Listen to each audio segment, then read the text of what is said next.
नमस्कार दोस्तों, आज हम बात करेंगे भारत की बढ़ती ताकत और कैसे भारत ने यूरोपीय संघ EU को कच्चे तेल की सप्लाई के जरिए अपने सामने झुका दिया है। यूरोप पर भारत की तेल सप्लाई का दबदबा।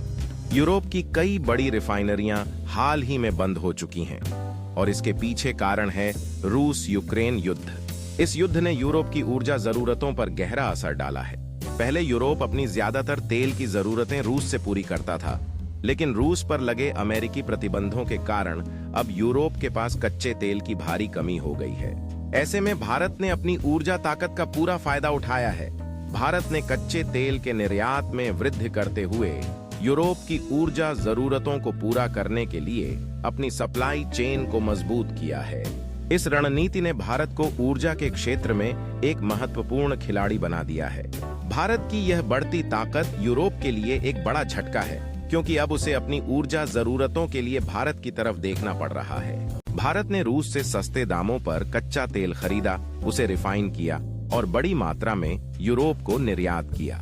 सिर्फ पिछले महीने ही भारत ने प्रतिदिन 15 लाख बैरल तेल यूरोप को सप्लाई किया।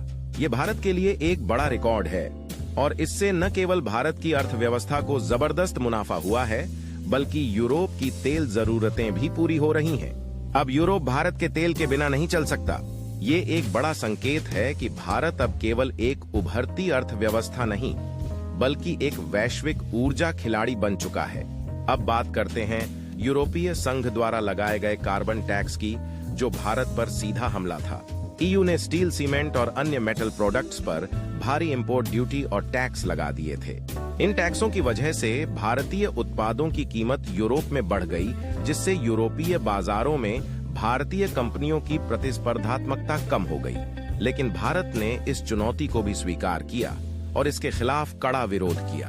भारत ने अपने उत्पादों की गुणवत्ता को बढ़ाने और नए बाजारों की तलाश करने का निर्णय लिया। भारत के वित्त मंत्री ने इस टैक्स को एक तरफा और अनुचित करार दिया है और साफ तौर पर कहा है कि भारत इस तरह की नीतियों को स्वीकार नहीं करेगा।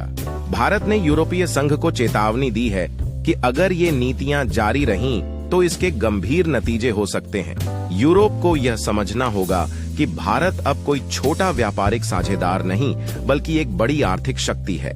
अगर यूरोपीय संघ भारत के खिलाफ काम करेगा तो उसे इसका खामियाजा भुगतना पड़ेगा। अब आइए बात करते हैं कि क्यों यूरोप भारत पर इतना निर्भर हो चुका है। रूस से तेल की सप्लाई बंद होने के बाद यूरोप के पास सीमित विकल्प रह गए हैं। अमेरिकी प्रतिबंधों के बाद यूरोपीय देश रूस से तेल नहीं खरीद सकते और ऐसे में भारत उनके लिए सबसे बड़ा सप्लायर बनकर उभरा है। भारत जो पहले ही रूस से सस्ते दामों पर कच्चा तेल खरीद रहा है, उसे रिफाइन कर सस्ते दामों पर यूरोप को बेच रहा है। यह भारत की रणनीतिक चाल है, जिसने यूरोप की ऊर्जा जरूरतों को पूरा करने में एक महत्वपूर्ण भूमिका निभाई है। दोस्तों, अब तक हमने देखा कि कैसे भारत ने अपनी ऊर्जा नीति के जरिए यूरोप को आर्थिक रूप से चुनौती दी है, लेकिन इसका असर केवल तेल तक सीमित नहीं है। भारत और यूरोपीय संघ के बीच कुल 37 बिलियन डॉलर का व्यापार हुआ है, जिसमें भारत ने 75 बिलियन डॉलर के प्रोडक्ट्स यूरोप को निर्यात किए हैं।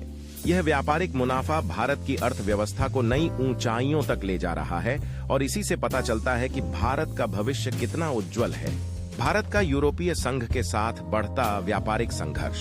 लेकिन कहानी यहीं खत्म नहीं होती।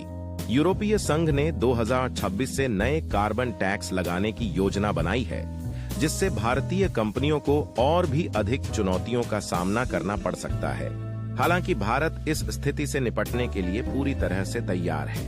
भारत ने अब दिखा दिया है कि वह सिर्फ एक उपभोक्ता देश नहीं, बल्कि एक वैश्विक खिलाड़ी है जो अपनी शर्तों पर व्यापार करता है। तो दोस्तों, अब यह साफ हो चुका है कि भारत ने अपनी आर्थिक और ऊर्जा ताकत के दम पर यूरोपीय संघ को एक बड़ा झटका दिया है।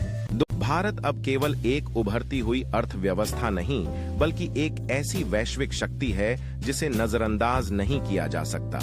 अगर यूरोपीय संघ भारत के खिलाफ नीतियां बनाता है तो उसे इसका भारी नुकसान उठाना पड़ेगा।